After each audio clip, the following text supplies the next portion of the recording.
जय श्री राधे, जय श्री कृष्णा। प्रिय सखाओं, प्रिय दोस्तों, आप सब कैसे हो? ईश्वर की कृपा है कि आप सब अच्छे ही होंगे और पुरुषोत्तम महात्म्य, अधिक मास का महात्म्य सुन रहे होंगे। अब तक आपने 27 अध्याय सुने हैं। आज मैं आपको 28वां अध्याय सुनाऊंगी। इस अध्याय में वानर योनिधारी कदरीय ब्राह्मण को दिया विमान की प्राप्ति, दिव्य विमान की प्राप्ति। श्री नारायण बोली, धर्मराज की ये बात सुनकर चित्रगुप्त अपने दूतों से बोला, ये कदरीय पहले चिरकाल तक लोभग्रस्त रहा, फिर चोरी की, अतः ये पहले प्रेत योनि पावे, फिर बंदर बने, तब मैं इसे नरक की अनेक पीड़ा दूंगा। हे दूतों, धर्मराज के यहाँ यही कर्म श्रेष्ठ है। इस प्रकार चित्रगुप्त से आज्ञा पाकर भयंकर आकृति वाले दूत उस ब्राह्मण को मुद्गरों से मारते हुए फल रहित वन में ले गए। वहाँ उसे प्रेत शरीर में रखा। उस निर्जन वन में जहाँ पानी तक नहीं था, चिरकाल तक प्रेत बनकर भूख प्यास से अत्यंत व्याकुल घूमता रहा।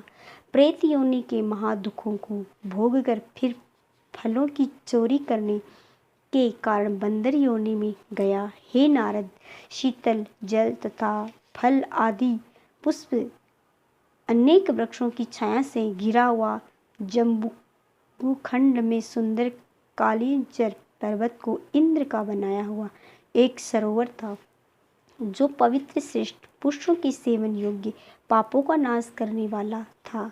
वह देव दुर्लभ मृत तीर्थ नाम से विख्यात था। वहाँ पर श्राद्ध करने से पितृ श्रेष्ठ गति को पाते हैं। उस तीर्थ में दैत्यों के भय से देवता मृग के रूप में भय रहित होकर स्नान करते थे, इसलिए पंडित लोग इसे मृग तीर्थ कहते हैं। वहीं वह कंदरीय मनुष्य शरीर पाकर फल की चोरी के पाप से बंदर हुआ था। नारद जी बोले, तीनों लोगों को पवित्र करने वाला ऐसा मृग तीर्थ इस महापापी दुष्ट बंदर को कैसे मिला? हे नाथ, मेरे अपने शिष्यों, मेरे मन का ये संशय दूर करो, क्योंकि आप जैसे महात्मा अपने शिष्य से कुछ भी छिपाव नहीं रखते। सुत जी बोले, हे ब्रह्म ऋषियों, इस प्रकार नारद जी के पूछने पर तपोनिधि नारायण उनका तत्कार सत्कार करते हुए अति प्रसन्न हो बोले। श्री नारायण ने कहा, चित्रकुंडल नाम का एक धनादय वैश्य था। उसकी तारका नाम की परम सुंदरी पतिव्रता स्त्री थी। दोनों ने पवित्र पुरुषोत्तम मास का व्रत किया। पुरुषोत्तम मास के बीतने पर जब अंतिम दिन आया तो चित्रकुंडल ने सपत्नीक श्रद्धा भक्ति से उद्यापन किया। उद्यापन विधि करने के लिए वेद वेदांत के जानने वाले सुचरित्र ब्राह्मणों को सपत्नीक आमंत्रित किया।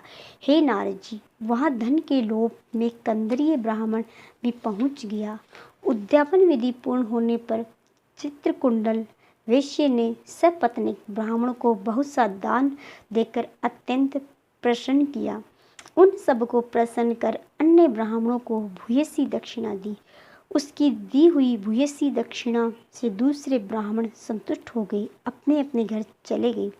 किंतु अत्यंत लोभी कंदरीय ही रोता हुआ चित्रकुंडल के आगे खड़ा हो गया और विनयपूर्वक गदगद वाणी से बोला, हे वैश्यराज चित्रकुंडल, आपने जैसा पुरुषोत्तम मास का व्रत विधि विधान से किया, वैसा आज तक कहीं भी किसी ने नहीं किया। आज आप कृतार्थ हो गए। आप सब प्रकार से भाग्यवान हो, जो आपने अत्यंत भक्ति से पुरुषोत्तम व्रत किया। आपके पिता और माता धन्य हैं, जिन्होंने आप जैसे हरिभक्त पुत्र का उत्पन्न किया। यह पुरुषोत्तम मास धन्य से भी बढ़कर धन्य है, जिसके सेवन से इस लोक और परलोक का फल प्राप्त होता है। हे वैश्य, आपकी इस महान पूजा को देखकर मैं चकित हो गया। अहो, निस्संदेह आपने महान कार्य किया है और अन्य ब्राह्मणों को भी बड़े आनंद से किया है और अन्य भूयसी धन दान दिया है। हे दाता, आप मुझे भाग्यहीन क्यों नहीं देते? ऐसा कहने पर कंदरिये को भी वेश्ये ने धन दे दिया। उस धन को कंदरिये ब्राह्मण ने घर ले जाकर पृथ्वी में गाड़ दिया। इस कंदरी ने पहले वहाँ श्री पुरुषोत्तम की पूजा देखी और दूसरे धन के लोभ से पुरुषोत्तम मास की प्रशंसा की। पूजा देखने और पुरुषोत्तम मास की स्तुति करने से धन का लोभी कंदरिये मृग तीर्थ को प्राप्त हुआ। सुत जी बोले, दर्शन और स्तुति करने से दुष्ट कंदरिये ब्राह्मण को वानर की योनि में श्रेष्ठ तीर्थ का वास मिला। हे द्विजों, जो मनुष्य श्रद्धा से पुरुषोत्तम का व्रत तथा सपत्नीक सहित दर्शन एवं स्तुति करते हैं, उनके पुण्य का कहना ही क्या। नारद जी बोले, हे ब्राह्मण, अब यह बताइए कि उस वन में जहाँ श्रेष्ठ शीतल जल था, घने छाया वाले फल फूलों से युक्त मनोहर वृक्ष थे, उनसे सुशोभित उस वन में रहने का क्या कारण था। श्री नारायण बोले, हे नारद जी, तुम्हें सुनने की इच्छा है तो अवश्य कहता हूँ, सुनो। इसमें कुछ कारण है जिसके सुनने से पाप नष्ट हो जाते हैं। सब अर्थों के फल को देने वाले रामचंद्र जी जब समुद्र में सेतु बनाकर रावण को मारने गए तो श्री रामचंद्र जी ने विभीषण को छोड़कर सब राक्षसों को मार डाला। पश्चात अग्नि में शुद्ध कर जानकी को अंगीकार किया।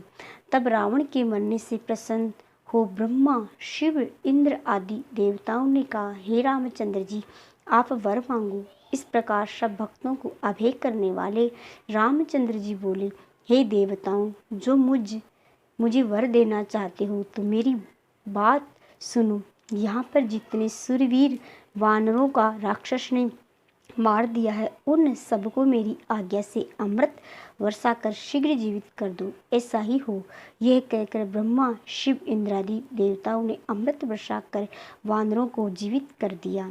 सब प्रकार जीवित हो गए, जय घोष करने लगे, रामचंद्र जी के सामने आने लगे, मानो बहुत देर बाद सोकर उठे हों। तब सीता सहित रामचंद्र जी प्रसन्न हो विमान में बैठकर चारों ओर खड़े हुए वानरों से बोले, हे सुग्रीव, हनुमान, अंगद और जामवान, तुम सबने वानरों के साथ अपने मित्र का सब कार्य किया है। अब तुम लोग सब वानरों को आज्ञा दे दो ताकि ये सभी वानर यहाँ से अपनी इच्छानुसार यथेष्ट स्थान को चले जाए। ये मेरे दीर्घजीवी वानर जिन जिन वनों में रहेंगे, वहाँ के वृक्ष फल और फूलों से लदे रहेंगे। वहाँ मीठे जल वाली नदी और शीतल सुंदर सरोवर भी होंगे। तुम सब मेरी आज्ञा से लौट जाओ, तुमको कोई भी कहीं नहीं मारेगा। अतः राम जी के प्रभाव से जहाँ जहाँ वानर रहते थे, वहाँ के वन में मीठे जल वाली नदी, सुंदर जल वाले सरोवर और पुष्प तथा फलों से युक्त पत्ते वाले महावृक्ष होते हैं। परंतु पूर्व जन्म के कर्मानुसार सुख दुख तो जहाँ प्राणी जाकर रहता है, वहाँ भी उसके पीछे लगे रहते हैं, क्योंकि बिना भोगे हुए कर्मों का नाश नहीं होता, ऐसी वेद आज्ञा है। श्री नारायण बोले, वह कंदरिये ब्राह्मण वानर योनि पाकर पर्वत तुल्य बढ़ गया और भूख प्यास से व्याकुल वन में घूमने लगा। उसके मुख में जन्म से पित्त के प्रकोप से घाव हो गया। उस घाव में से खून पानी बहता रहा था, जिसकी पीड़ा के कारण वह सब कुछ खा पी नहीं सकता था। चंचलता वृक्षों से शिष्ट फलों को तोड़कर वह मुख के पास ले जाकर फेंक देता था। उसमें पीड़ा के कारण किसी जगह ठहरने की सामर्थ्य नहीं थी। एक वृक्ष से दूसरे वृक्ष पर जाता और सोचता कि मेरी मृत्यु हो जाए तो मैं अच्छा है। एक समय वह वृक्ष से पृथ्वी पर गिर पड़ा और अत्यंत दुखी हो विलाप करने लगा। अंग भंग हो जाने से ऐसे तड़पता था जैसे जल के बिना मछली। इस प्रकार भूखा प्यासा गिरता पड़ता तड़पड़ाता रहा। उसके घाव से पीड़ित होने से सब दांत भी टूटकर गिर गए। पूर्व जन्म के किए पापों के कारण उसे अनेक दुख भोगने पड़े। इस प्रकार नित्य निराहार रहते हुए देवयोग से पुरुषोत्तम मास आया। इस मास में भी वह उसी प्रकार शीत और वायु आदि से पीड़ित रहा। एक बार कृष्ण पक्ष में घने वन में घूमता हुआ प्यासा होने पर भी कुंड के निकट पहुंचकर पानी न पी सका। भूखा होने पर भी चपलता से वृक्ष पर चढ़ गया। एक वृक्ष से दूसरे वृक्ष पर जाते समय वह सरोवर के किनारे फिर गिर गया। बहुत दिनों तक निराहारी होने से दुर्बल व जर्जर शरीर होने से शिथिल हो गया था। इस प्रकार पुरुषोत्तम मास की आखिरी दशमी से 4 दिन तक उस वानर को कुंड के किनारे लुढ़कते हुए बीत गए। 5वें दिन दोपहर को उस तीर्थ कुंड में तड़पते हुए गिर जाने से वह जल में स्नान मात्र से उस वानर ने प्राण छोड़ दिए। कुंड में शरीर त्यागने पर पाप रहित हो जाने से उसने तत्काल सुंदर आभूषणों से सुशोभित हो दिव्य शरीर धारण किया, जो नील कमल के समान श्याम वर्ण, करुणों कामदेव के समान सुंदर चमकते हुए, रत्नों का मुकुट, सुंदर मकराकृत कुंडल पहने, पवित्र पीतांबर, कटी में रत्न जड़ित मेखला, बाजूबंद, कंकण, अंगूठी और हार से सुशोभित तथा नीले टेढ़े चिकने बालों से सुशोभित हुआ। उसी समय वहाँ एक वैष्णव विमान आया, जिसमें फेरी, मृदंग, नगाड़ा, वेणु, वीणा आदि बज रहे थे। अप्सराएं नाच रही थी, गंधर्व और किन्नर गा रहे थे। इस प्रकार दिव्यधारी वह महाभाग वानर उस दिव्य विमान को देखकर अत्यंत आश्चर्य में पड़ गया और बोला, मुझ जैसे महापापी को ये विमान का सुख कैसे ये तो अत्यंत पुण्यवान लोगों के योग्य है। पश्चात चंद्रमा के समान कांति वाली एक अप्सरा उसके ऊपर छत्र लगाकर खड़ी हो गई। 2 अप्सराएं बड़े आनंद से दोनों ओर चबड़ उड़ाने लगी। कोई हाथ में पान लेकर खड़ी हो गई, कोई उसके सामने नाचने लगी, कोई गंगाजल से भरी सोने की झारी हाथ में लेकर खड़ी हो गई, कुछ हाथ में दिए उनके सामने गाने लगी। ऐसा ऐश्वर्य देखकर वह चित्रलिखित सा हो गया। मुझ दुष्ट पापी के लिए ये सब क्या है? मैंने तो कभी भी सुकृत नहीं किया। मैं हरि भगवान के लोक को पा सकूं। श्री नारायण बोले। ऐसा सोचते सोचते वह देवलोक से आए उस दिव्य विमान को देखकर आश्चर्य में पड़ गया।